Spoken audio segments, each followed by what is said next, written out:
Precision ballistic Makos still on test. Just had the opportunity to take down a squirrel right out of that pecan tree, right about there where my finger's pointing.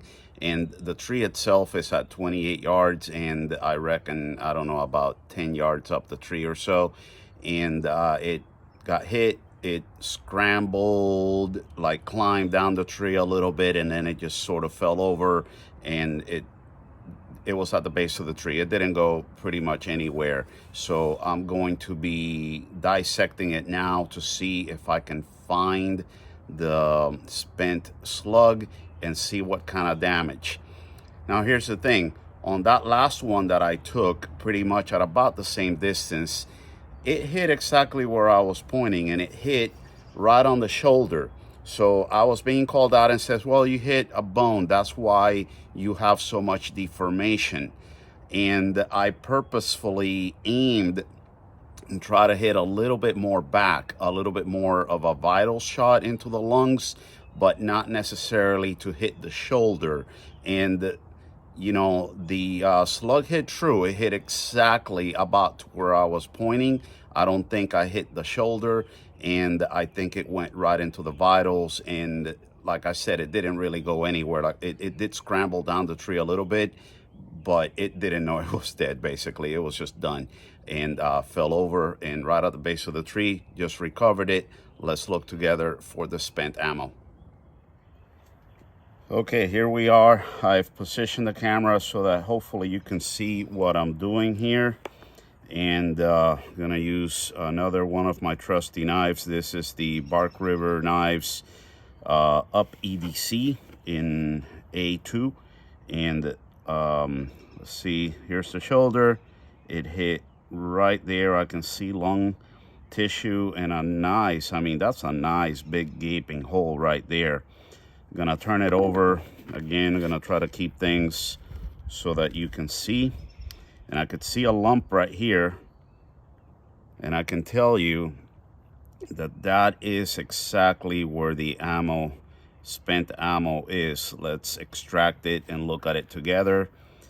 Let me check that video to see that it is on camera. Yep, that's not bad. Let's go ahead and take this out together and see. All right.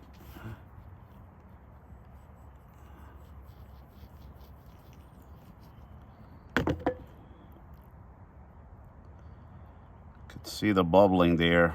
It definitely took out both lungs. And here it is, not as much deformation. So to whatever degree, this person was right. It did get a little bit of deformation, and I can see a lot of flesh inside of the cavity of the Mako. I'm gonna go ahead and stop the video, and let's examine a little closer this slug. Slug up close. There is the deformation on it. While it did not get flattened like the other one when it hit the bone of the shoulder, it definitely shows a decent amount of deformation and damage.